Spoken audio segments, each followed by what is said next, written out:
Welcome everyone to this panel on the role of NGOs in protecting the right of freedom, thought, conscience, and religion with 75 years of the Universal Declaration of Human Rights in our sights.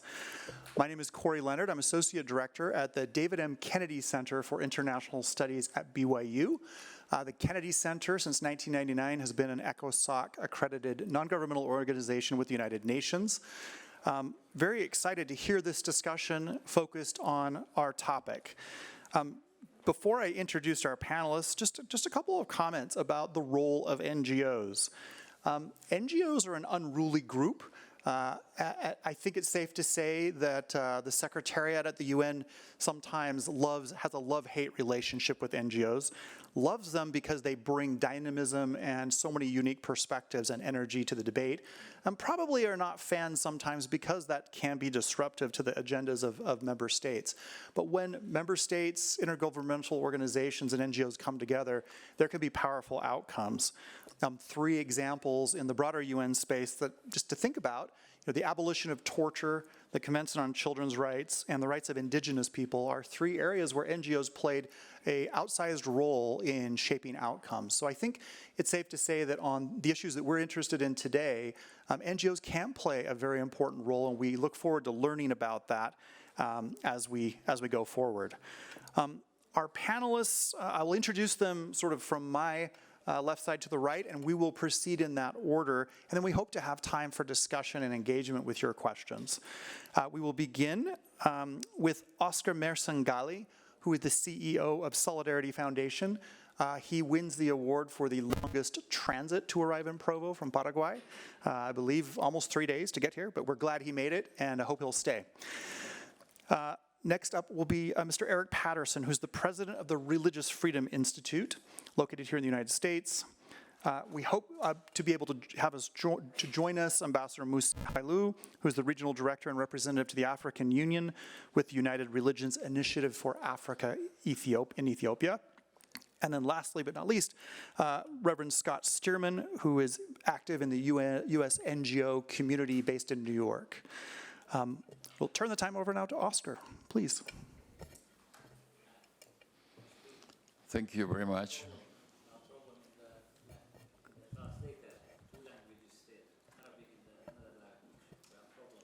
There's no translation for which language?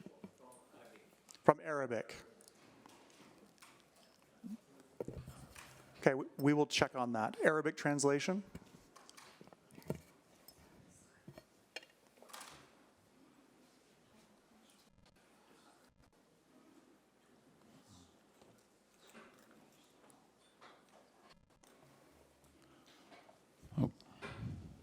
All set?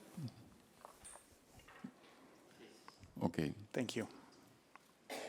Well, good morning, everyone, and thank you again for the invitation to be here and to share with you the experience we have with our NGO, Fundación Solidarity.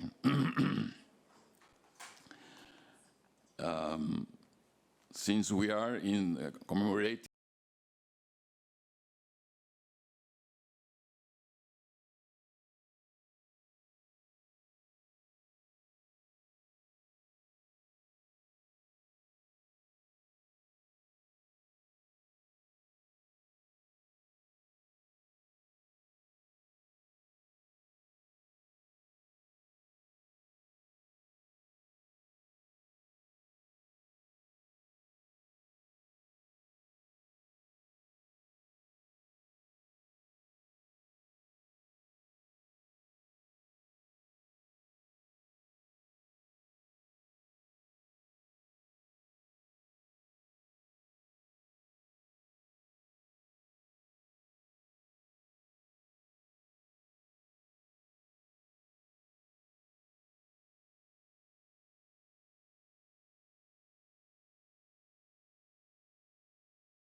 that it has to face. We are talking year 1960. But that time as well, we should remind and take into consideration that any family having disabled people in their, as they member, was a disgrace, something that they should be hide from the social living. So when you go and visit somebody that had a disabled member, they don't introduce you, they hide him because what a disgrace for the family. And that was the scenario when the Fundación Solidaridad came into the picture, and we started really having as a main driver the dignity of the person, the need to that those people receive and be treated with dignity. And we are proud to say that 39 years in ahead of the U.S. Convention approving the right of the person with disabilities, 39 years ahead, we started with our mission to provide dignity to that type of person. And we do that creating a center in 1973 for the rehabilitation of physically disabled children,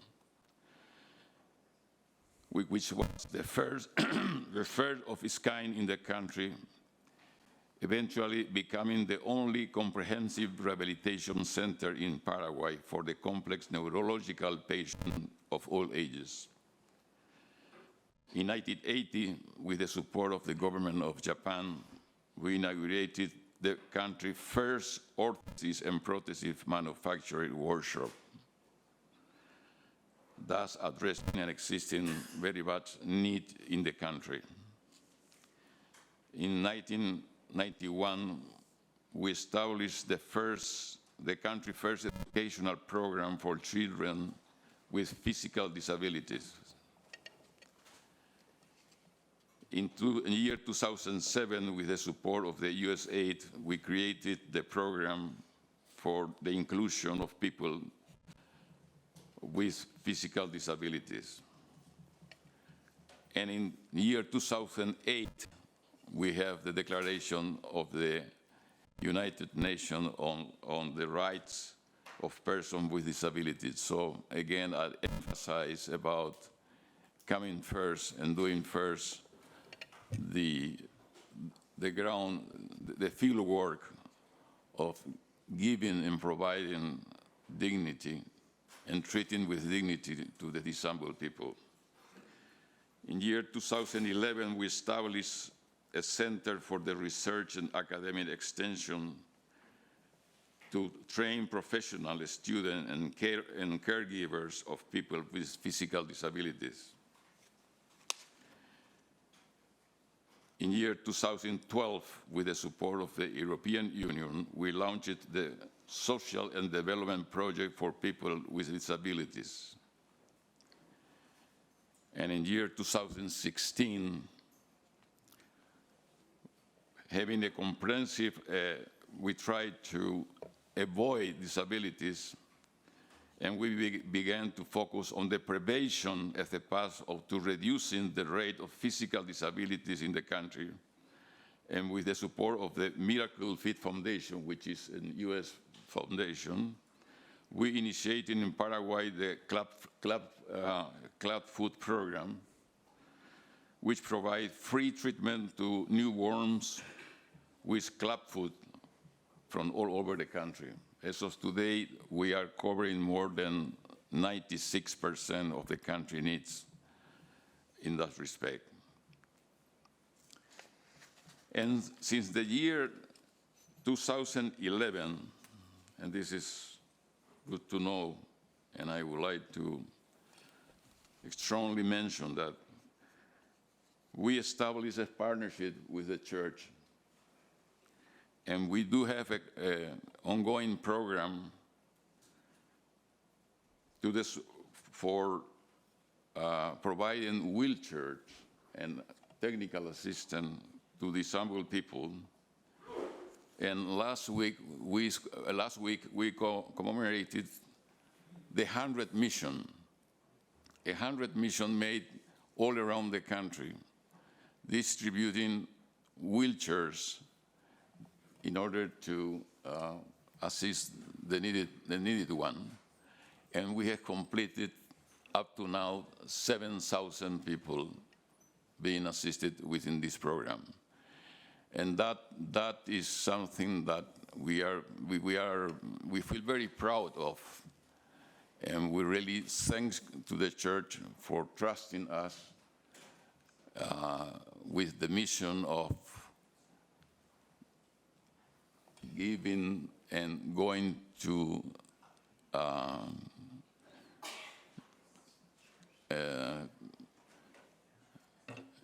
let me try to explain, excuse me. One thing, I have seen the picture that was published in our material Declaration of Human Dignity. You see the face of this young boy or lady, I don't know. But what I talk is to have the experience, the personal experience, to receive a smile or a thanks or something from this of the person that you assist. That is a privilege for the person who is doing that, because that smile, that joy that you provide to that person really turns to you as a gift and provides you what we say and what we call in our native language, which is Guarani, the joy of the soul, something that is the inner side, that you have only to do it, not other ways to experience that. And the more you do it, the more credit you have to face the life and all the challenges that the life put on us. So what I'm trying to say, I'm a lawyer and a practicing lawyer, and I belong to a law firm that, by coincidence, helped the church to have legal existence in Paraguay in the 1977, I think, or 76, I'm not sure. And I do this work as a pro bono activity, and I have been doing that for the last 43 years. And it's fantastic. It's fantastic, the work of downstreaming the principle, which is, we all lawyers know that we found in declaration, we found in conventions, we found in human rights, etc., etc. All is well written, etc. But another thing is made it happen on the field, on the ground, looking at the face of the people you are giving assistance, look at them, not just numbering. I mean, when I say 7,000 people, it looks like it's not that much, but 7,000 cases of life sounds different, because it's a lot in terms of the return you have in the joy of your soul.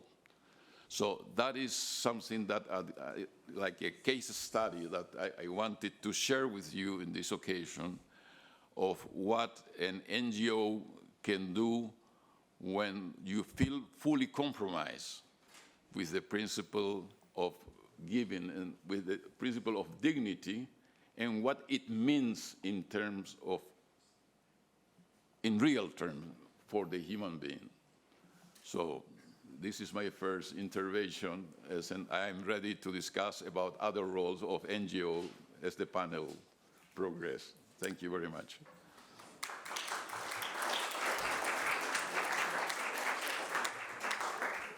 Thank you, Mr. Galli. And Mr. Patterson. Well, good morning. It's a pleasure to be here with you at Brigham University Law School. And I'd just like to say thanks to the organizers here at this 30th Symposium on International Religious Freedom. And I'm very grateful, it's very specifically to the law school because people like Brett Scharf serve on the advisory board of the Religious Freedom Institute that I represent. Hannah Smith is on our governing board, and we just couldn't do it without you. So thank you very much. At the Religious Freedom Institute, our mission is to advance religious freedom as a fundamental human right, as the cornerstone of a successful society, as a source of individual and societal flourishing, and as a driver of national and international security.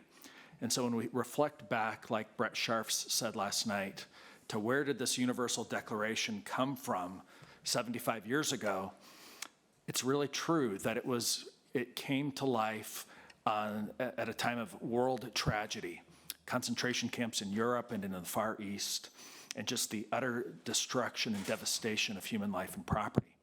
And so this document, as well as conventions such as the Genocide Convention, organizations like the United Nations, appear in this burst of energetic hope and action in the late 1940s. And my talk today, I'd like to focus on two things. Briefly on some of the things that have come from the Universal Declaration, beyond aspirations to action, and then to focus for a few minutes on the role of the non-governmental sector. And what I'd like to emphasize in that is that the non-governmental sector is not just small, scrappy nonprofits, but that it includes faith-based organizations, houses of worship, and the for-profit sector. All of these are outside of government, and the way to make progress is to work together in those areas.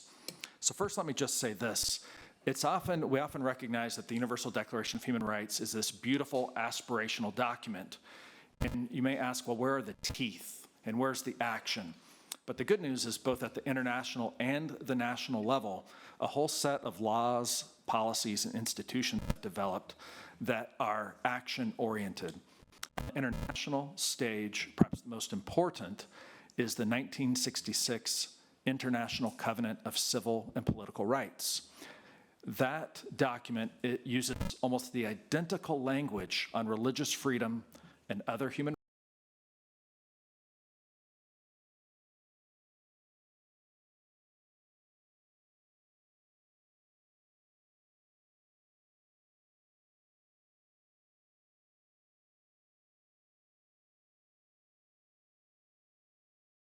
like China and says, you're beating up on your religious minorities, but you have made a promise, and by the way, China's one of the few non-signatories, bad example. But you go to, say, 44 of the Muslim majority countries that have signed on to this, some of which have religious freedom problems, and you say, hey, you're beating up on your Shia minority, beating up on your Christian minority. You actually repress the rights of your Muslim majority in many cases. We're not doing it out of ill will, and we're not doing it as some sort of Western cultural imperialism. All of those countries have signed this treaty promising to protect the rights enshrined therein, the rights that we see under the Universal Declaration. And so there's a whole set of covenants and protocols regionally, such as at the Organization of American States, internationally, like the ICCPR, and in the action of member states that advance the ball. At the national level, I'll just mention a few. Here in the United States, we have the 1998 International Religious Freedom Act, which says that it is a foreign policy goal of the United States to advance religious freedom everywhere. And that law set up an ambassador at large for international religious freedom. It set up an office within the U.S. Department of State to monitor, and not just monitor and report, but to recommend to the president concrete actions such as sanctions. By the way, where do they get most of their information? They get most of their information by interviewing groups from the nonprofit, non-governmental sector. It sets up a U.S. Commission on International Religious Freedom, et cetera, et cetera, et cetera. Other countries have followed suit by appointing special envoys and ambassadors for religious freedom, by setting up parliamentary working groups like they have in the UK. And the list could go on. I could give you an hour-long undergraduate lecture on how those mechanisms have been put together. But the point is that we're not only in a world of the aspirations, the lofty goals, but we're in a world where there are mechanisms, if governments will use them, for action. Of course, we live in a time where there are many threats to the fundamental dignity of individuals and to their collectives or their organizations. In the religious freedom space, let me just highlight three briefly. The first, of course, is government and social hostility that finds its way in ethno-religious violence, whether that's against the Rohingya in Burma or the Uyghurs in China. Of course, it's wrong, but it's a grave threat to millions of people today. A second that's related is when elites in particular weaponize religious or a cultural form of nationalism, giving justification for using violence against another group. Russia has done this. It's used a religious nationalist type of justification for invading the Crimea. We see this in India as Indian Hindu nationalism has justified attacks on Muslims and Christians in recent years. And a third threat, and one that we're facing more in the West, but we see it in places like China and North Korea, is some sort of violent secularism that seeks to banish religious people, religious ideas, religious organizations from the public square because they're religious. That's often because religious people have an allegiance to something above the Communist Party or the state. The way we're finding this in the West is attacks, say, on European parliamentarians or business owners in the United States and Canada who have a different view about the family and life and traditional sexual mores than these new orthodoxies that we see today. Well, I'd like to focus these last few minutes on what nonprofits, for-profits, religion-driven organizations, and faith-based organizations can do in the non-governmental sector. And let me just quickly rehearse some of the strengths that non-governmental agencies bring to fighting for religious freedom and human dignity. First, they're the most likely ones to gather evidence and present it to governments or other bodies.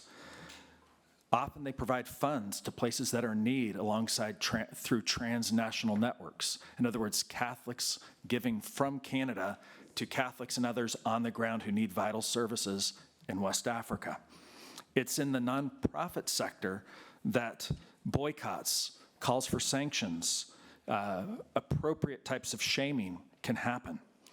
It's in the non-governmental sector where we're most likely to be able to pull together people of different faiths, different partisan backgrounds to work together for religious freedom. It's in the non-governmental sector that a private space can be set up for authentic elites from different societies, whether they're government officials or religious elites, to meet privately, off the grid, away from the media, to figure out ways to advance a mutually beneficial way forward. It's the non-governmental sector, of course, that's going to pressure governments, not just inform them. In this sector, I want to note that in the past, action on climate change, action on sweatshops, et cetera, have been because the nonprofit and faith-based parts of the non-governmental sector have found ways to ally and work with the business sector in specific that is also outside the hands of government. And when it comes to religious freedom, when it comes to human dignity, our best bet, especially if we're going to mobilize the resources of finance, the resources of technology, and the resources of media and social media, if we're going to build those out on behalf of religious freedom and human dignity, the only way it's going to happen is if we find ways that the nonprofit and the for-profit and the faith-based sectors, where they overlap, that we can advance a common agenda in the non-governmental space. So let me just conclude with this, that the ideals of the Universal Declaration, the ideals of the ICCPR, they matter. They're our very, very best ideals. but that we as individuals and we as collectives can work together in concrete ways across these sectors to inform, to pressure, to witness, to provide testimony, and to provide the resources to advance the human dignity of all. Thank you very much.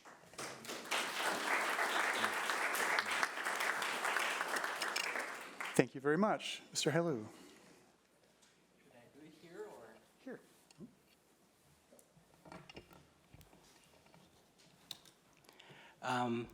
Dear colleagues, sorry, I couldn't see participant from that side. Okay.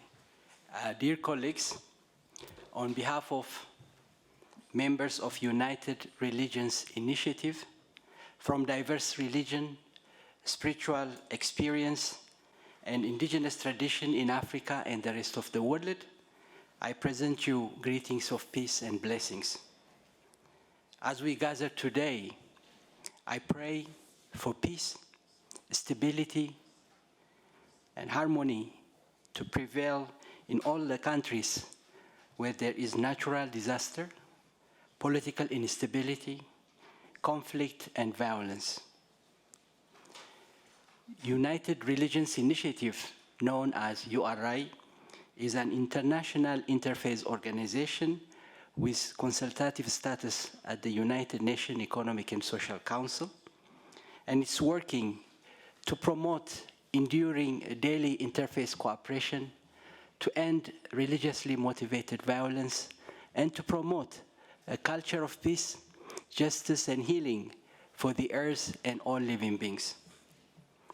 As a bridge-building interfaith organization, URI is cultivating a peaceful coexistence among different religious and cultures by engaging people to bridge religious and cultural differences and work together for the good of their community and the environment. URI affirms the purpose and principle enshrined in the Charter of the United Nations and the Universal Declaration of Human Rights. In particular, the right to freedom of thought, consciousness, and religion. I am so thrilled to notice that this year, the annual International Law Religious Symposium celebrates not only its own 30th anniversary, but also commemorate the 75th anniversary of the Universal Declaration of Human Rights and its protection of thought, consciousness, and religion. As you know, the Universal Declaration of Human Rights is a milestone document in the history of human rights.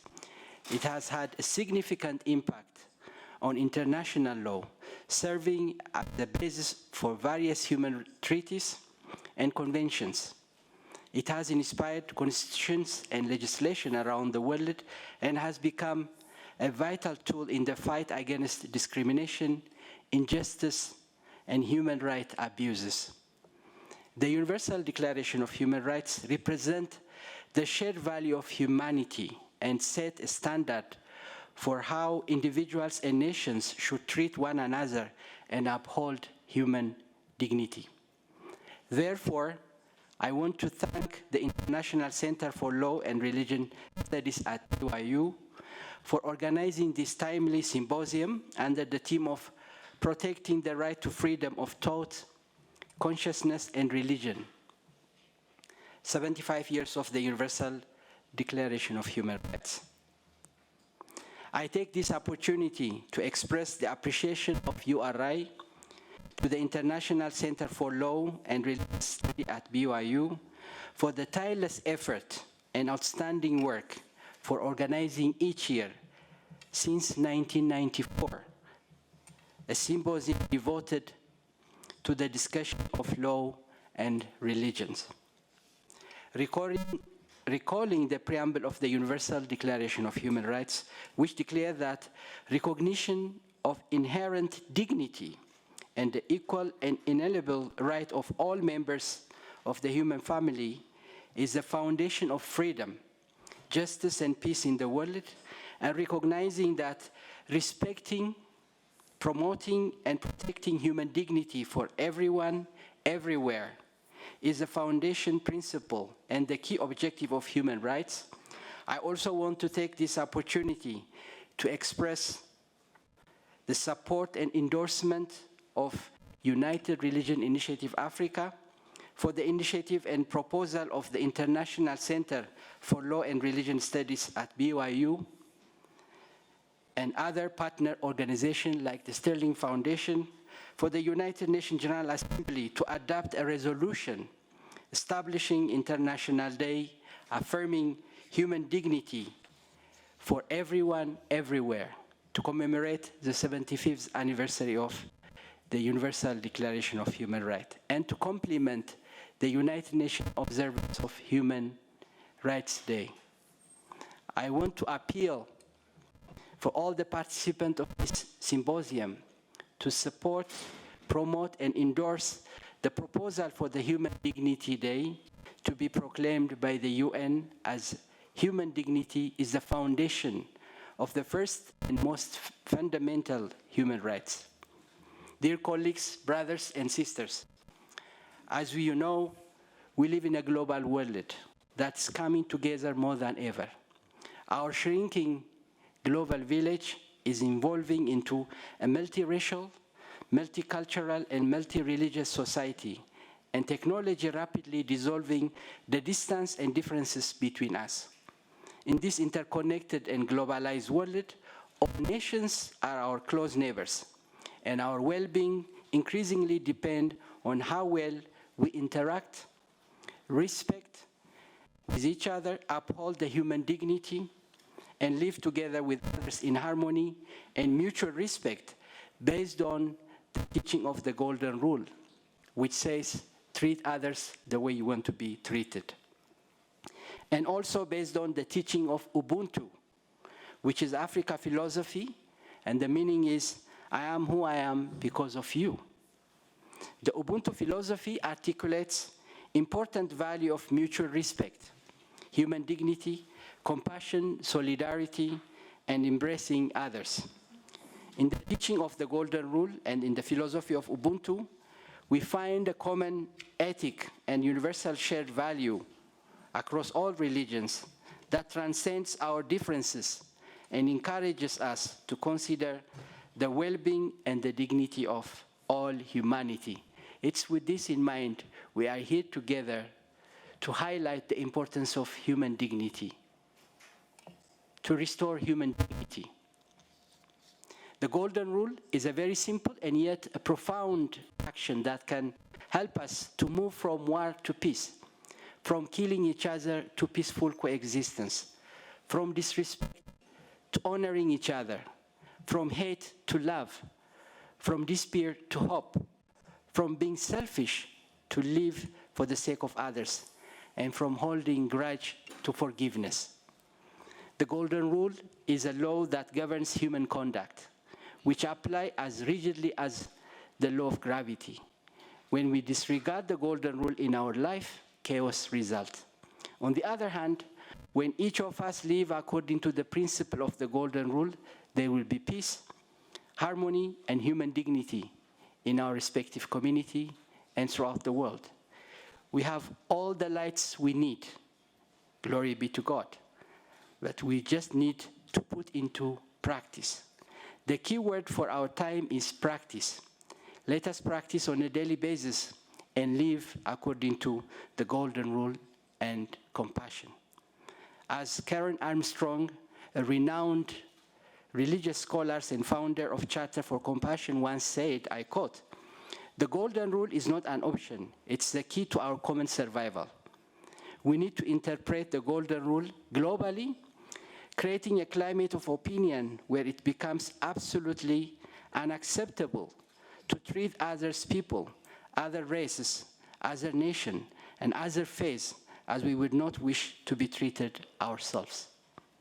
If we do not achieve this, we are unlikely to have a viable world to hand on to the next generation. We need urgently to make the compassionate voice of religion and of all morality sing out loud and clear in our dangerously polarized world in order to challenge the voice of hatred, exclusion, and extremism, end of quote.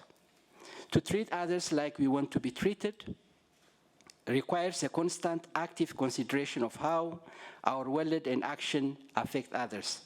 By putting this time-honored principle into daily practices and asking our friends, families, and leaders to do the same, we can work toward creating a greater understanding and respect for one another. No matter where we live, what religion we practice, or what culture we cultivate, at the heart of everything, we all are humans, with the same ambitions and aspirations to raise our family and to live to its fullest with dignity. So family is also a foundation, a cornerstone that we need to pay due attention. Albert Schweitzer once said, "It's a man's temperament that decided his fate. There is no other kind of fate." I don't believe, therefore, that he must necessarily continue to follow the path which leads only downward. He may yet turn before he arrives at the very end, end of quote. For me, the turning point is to live and act to the principle of the Golden Rule and honor human dignity and be compassionate for all. And the other aspect I want to highlight, as stated by the former UN Secretary General, I quote, "It's not enough to teach children how to read, write, and count. Education has to cultivate mutual respect for others and the world in which we live, and help people forge more justice, inclusive, and peaceful societies," end of quote. Therefore, in this opportunity, I would like to recommend and suggest member states of the UN to consider introducing peace education in the school curriculum, starting from kindergarten. On this special occasion, I want to also call for each of us to commit ourselves to live according to the universal principle of life, which is the Golden Rule, and to take a personal pledge for peace and non-violence, and to deepen our solidarity with one another, and to broaden the space for common action among faith communities and social movements on the critical issue of freedom of religion or belief, reconciliation, human dignity, social justice, and the preservation of the environment. We need also to combat hatred, prejudice, intolerance, and stereotyping on the basis of religion, race, ethnicity, or culture, as this represents a significant global challenge to human dignity and peaceful coexistence. This is exactly what NGOs need to work in close partnership with other like-minded organizations. Finally, on behalf of URI, I want to call member states of the UN to formulate and apply national policies against hate speech and to counter terrorism, and also to honor human dignity and freedom of religion or belief as indicated in the Universal Declaration of Light. Let us be instrument of peace and the embodiment of positive change we want to see in the world. May peace prevail in our heart, in our family, in our community, and throughout the world. May peace prevail on earth. Thank you.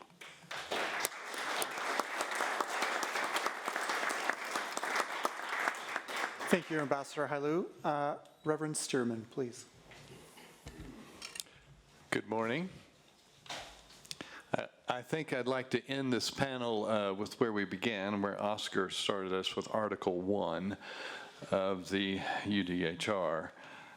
And I'll read through the second sentence, which relates to a lot of what we just heard.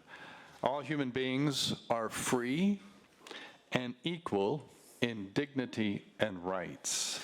They are endowed with reason and conscience and should act toward one another in a spirit of brotherhood.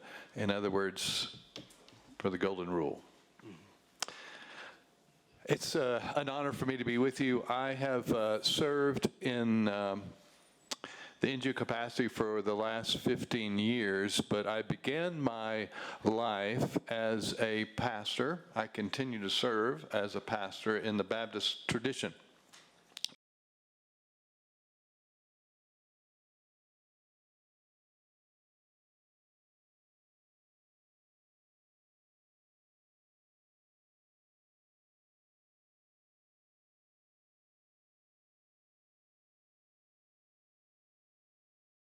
past that, it's a little more complicated than that, I guess. But I have remained since my childhood in the Baptist tradition. I found myself, I'm going to begin this, my brief talk. I know I'm standing between all of us and lunch, so I won't be too long. But I want to begin with a story that really shaped my early adulthood. I would like, for my remarks, we've had a lot of great elucidation, a lot of education. I hope to leave us with a bit of exhorting and encouraging for all of us in our various spheres and places. All of us are some kind of people of faith, whether religious or not. And I hope that my contribution can be to encourage us, parallel with what we've just heard, to know our own responsibility in the place of advancing the significance of human dignity, because without that happening in all of our places, families and communities, states and nation states, the role of the courts, as the wonderful session we just heard earlier, is going to be limited. So the story I'd like to tell is that I found myself working on a PhD, finishing actually that, and also serving as a pastor of an English-speaking church in Athens, Greece.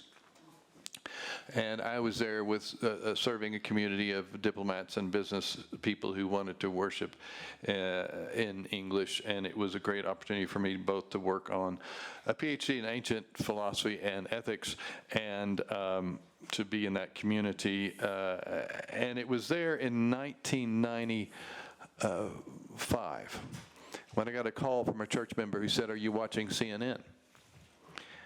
I know you're from Oklahoma. And in Oklahoma City, there's been a bombing." And I said, "What?" Well, that kind of thing never happens in Oklahoma City. But I turned on CNN, and as I'm sure all of you in the room are aware, in April the 19th, a man named Timothy McVeigh took his faith and decided that his role and belief led him to commit the acts of killing 163 people in violence, 3 of whom I knew. A friend of mine was one of the first EMTs on the scene. It was just shortly thereafter, processing all of that, that I walked outside of my apartment in Athens and up to the bus stop. And there I experienced something that I didn't, to that point in my life, could envision existing: graffiti written in Greek. And this graffiti at the bus stop read, "There is only one church. All others are of Satan." I don't think that was directed at me, but I have to wonder, as I was the only, obvious American pastor in the street. It was shortly thereafter that I traveled to Paris on a trip, and it was about that time. Some of you may recall the bombing that happened at Saint-Michel metro stop that started really an ongoing advancement of the Islamicist and terrorism in France and in the world. Well, these 3 incidents, purportedly rooted in 3 different religions, in 3 different countries, in 3 different cultures, had this in common. All of this represented a betrayal of the core convictions of their faith, traditions, and actors acted out of hatred, undermining obviously the dignity of the people that they attacked, to project some kind of power in some kind of place, some kind of point. This early life experience for me shaped the emphasis and direction of my teaching and preaching and writing and activism, and 9/11 only provided more fuel to the fire, to the recognition that all of us need to address this in our spheres, or this kind of ethno-religious hatred is going to kill us all. One of the story, and then I'll get to some quick points. In 2003, I was serving a church in St. Louis, Missouri. This was 2003, so not too long after 9/11. The leader of the Southern Baptist Convention, in which I had been raised, said to the convention of every pastor gathered in the state convention of Missouri that Islam has a sword at your neck, and Islam desires to kill us all. That just wouldn't stand for me, and nor anyone else who understands what I learned early in my life, that hateful extremism is an equal opportunity offender, that no faith tradition is immune from this viral evil, and that even after 9/11, such statements are unacceptable.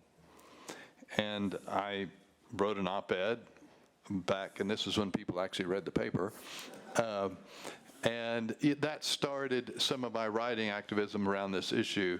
I received a fair amount of response to that, that gave me a sense of purpose, lit a fire that I must be on to something.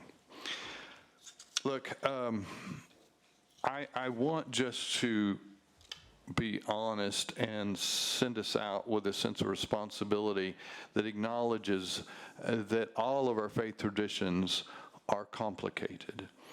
And we have in most of our faith traditions texts which we are embarrassed about. And that we, as people of faith and NGOs and churches and FBOs, faith-based organizations, have a responsibility to be open and honest about that. But at the same time, to reach into all of our traditions and recognize that all of our traditions, all major religions, have within them some version of the Golden Rule, some teaching of human dignity, some advancement of, for example, the place and role of women. Famously, there are two creation stories in Genesis. One that makes or indicates that the woman's role is to be a helpmate taken from the rib of Adam. The other creation story says that God created male and female from the image of God. It seems to me that that's just one example of many problems that we, people of faith, have to deal with as we interpret our holy text and as we seek to advance the human dignity of all human beings, to fight against misinterpretations or overinterpretations that undermine that dignity.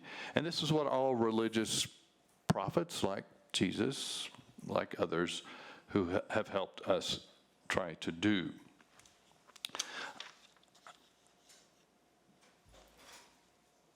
I think, I recall one of my professors at Princeton Seminary, who was a renowned world expert in Hinduism, who spent every summer in India, who said early in his academic career as a Hindu expert, he really, really believed that it was impossible for Hinduism to have any form of fundamentalism. It just couldn't exist. We know today, and he knew then, as he was telling us in class, it ain't necessarily so. So all of us, from whatever tradition we come, have this responsibility to know that none of us are above or beyond hatred that comes from our traditions, and then all of us have a responsibility and a role to play in our spheres of places, our churches, to fight these things. I will close by just calling your attention to, thank you, calling your attention to an organization which I have been attached to, if I didn't say this earlier, and it's in the bio, so I represent the Baptist Global Body, a group of 51 million folks from around the world that have ECOSOC status. It was mentioned earlier. That's my primary role, but I'm also a vice chair of the Parliament of the World's Religions, vice chair of the trustees, which is a partner organization with URI, which has as its mission not to get religions together to agree on theology, but to get religions together to agree on a call to action around climate change, around dignity, around a common ethic of caring for one another and the world on which we all spend. So that also has been extraordinarily effective, that organization, at the space of the UN. And I'll close with this one example that relates to climate change. The Parliament of the World's Religions was very active in advocating to the United General Assembly for the right that was declared or understood or expressed last year when the General Assembly declared that every human has a right to a clean and healthy environment. Now, I'm not claiming that we were responsible, but that's an example of the advocacy that all of us can have to advance rights, and we as religious folks play a role there, has been so beautifully stated. So, in my preachery role, let me give a benediction as I close out, as we go from this place to all of our other places, as we go from this time to all of other times, go as an ambassador for human dignity. Thank you.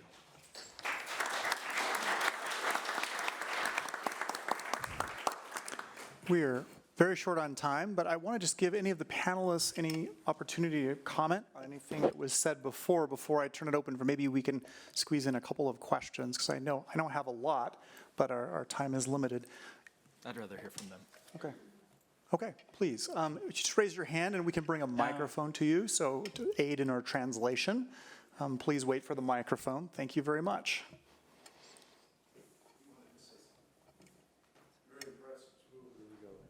I'm very impressed with the degree of willingness of people to serve in the nonprofit area and the NGO area. My question is, however, how do we take so many good causes and help them all get the funding they need to adequately perform their duties? Or do we need to be looking at greater commonality and combining some of those resources into several organizations? And you probably all struggle with that. How do we raise money for our organization as well as organizations I've worked with? Just a thought from you. Would like to comment on that, and then we'll come back to Ambassador Hailu. Sure. Please. Well, I'd say one thing is that in one sense, there's not a competition just because there's so much work to be done, that there's an opportunity for many social actors to get involved. But I would say is that for investors, I mean, it's in a sense an investor question, that it's perfectly appropriate in the social sector as well as the for-profit sector to simply be asking the questions about effectiveness, following the money, et cetera, and not only hoping for the goodwill of the people who are running the nonprofit side of things, whether it's an academia or a faith-based organization or a secular non-government organization, is to be looking for real impact over time. And that is the question that I think our board asks me, and that others should be asking, is what are the metrics you're using for social change over time? By the way, it's very, very hard in these areas. One person who supported us says what he looks at is, are you at least keeping open doors open and helping open new doors?